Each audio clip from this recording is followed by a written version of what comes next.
തെക്കൻ കാശ്മീരിലെ കുൽഗാം ജില്ലയിൽ സൈനിക നടപടി ഇപ്പോഴും തുടരുകയാണ്. ഇന്നലെ 4 ഭീകരരെ സൈന്യം വധിച്ചുവെന്നാണ് വാർത്ത. സൈനിക നടപടിക്കിടെ നമ്മുടെ 2 ധീര ജവാന്മാർക്ക് വീരമൃത്യു ഉണ്ടായി. ആർ രാധാകൃഷ്ണൻ മറ്റ് വിശദാംശങ്ങളുമായി ഡൽഹിയിൽ നിന്നും തത്സമയം മോർണിംഗ് ഷോയിൽ ചേരുകയാണ്. Radhakrishnan, good morning. രാധാകൃഷ്ണൻ, എന്തൊക്കെയാണ് നമുക്ക് കാശ്മീരിൽ നിന്ന് ലഭിക്കുന്ന വിവരങ്ങൾ? ആശങ്കപ്പെടുന്ന ഒരു സാഹചര്യം അവിടെ ഉണ്ടോ?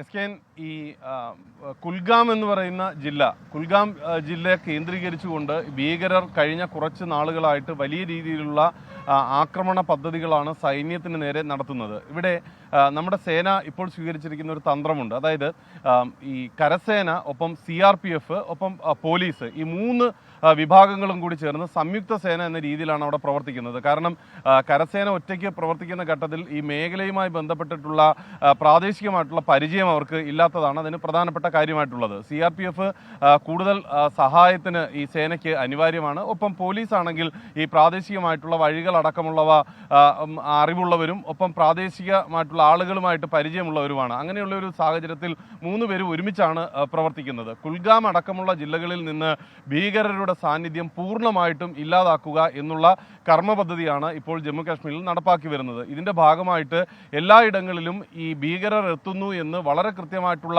വിവരങ്ങൾ ശേഖരിക്കാനായിട്ട് ഇപ്പോൾ നമ്മുടെ സേനയ്ക്ക് സാധിക്കുന്നുണ്ട്.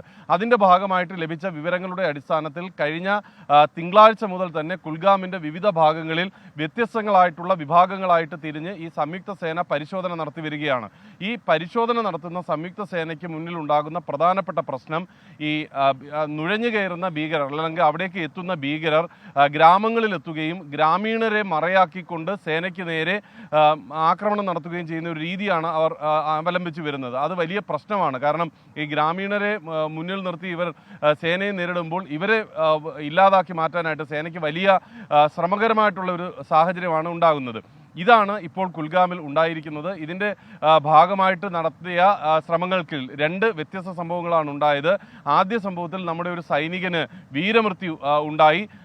രണ്ടാമത്തെ ഫ്രിസൽ എന്ന് പറയുന്ന സ്ഥലത്ത് ഉണ്ടായ സംഭവത്തിൽ നമ്മുടെ ഒരു സേനാംഗത്തിന് വീരമൃത്യു ഉണ്ടായി. കരസേനാംഗമാണ്.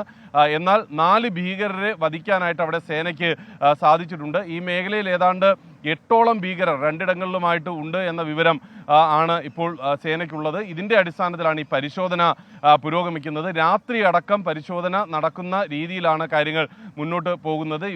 ഈ സാഹചര്യങ്ങൾ സംബന്ധിച്ചിട്ടുള്ള വിശകലനം ഉന്നത ഈ സംയുക്ത സേനാംഗങ്ങൾ നടത്തുന്നുണ്ട്. അതിൻ്റെ അടിസ്ഥാനത്തിലാണ് ഈ പരിശോധനകളും ഒക്കെ നടക്കുന്നത്. ഒരു സാഹചര്യത്തിലും ഗ്രാമീണരുടെ ജീവന് ഭീഷണിയാകുന്ന നീക്കത്തിലേക്ക് പോകാതെ എന്നാൽ തന്ത്രപരമായിട്ട് ഇവരെ പിടികൂടുക എന്നുള്ള ഒരു ലക്ഷ്യമാണ് സേന ഇപ്പോൾ നടത്തി വരുന്നത്. കുൽഗാമിൽ ഇവിടെ മാത്രമല്ല ഭീകര സാന്നിധ്യം തിരിച്ചറിഞ്ഞിരിക്കുന്നത്. ഏതാണ്ട് 3 ഇടങ്ങൾ വേറെയുണ്ട്. അവിടെയും പരിശോധന നടന്നു വരികയാണെന്നാണ് നമുക്ക് അവിടെ നിന്ന് മനസ്സിലാക്കാൻ സാധിക്കുന്നത്. കേന്ദ്ര പ്രതിരോധ മന്ത്രി രാജ്നാഥ് സിംഗ് ഇന്നലെ രാത്രി ഈ സംഭവവുമായി ബന്ധപ്പെട്ടിട്ടുള്ള വിശദ വിവരങ്ങൾ തേടിയിരുന്നു. അദ്ദേഹം അക്കാര്യം വിലയിരുത്തി.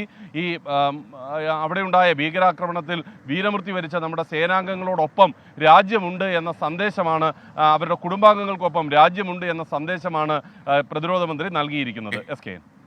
Okay, thank you. ആർ രാധാകൃഷ്ണനാണ് വിവരങ്ങൾ നൽകിയത്. എന്തായാലും ഭീകര താവളം തകർക്കാനും ഭീകരെ അമർച്ച ചെയ്യാനും ഭീകരെ ഒഴിവാക്കാനും ജീവിതത്തിൽ നിന്ന് ഒഴിവാക്കാനും സൈന്യം അവിടെ ധീരമായി പോരാടുന്നു കാശ്മീരിൽ.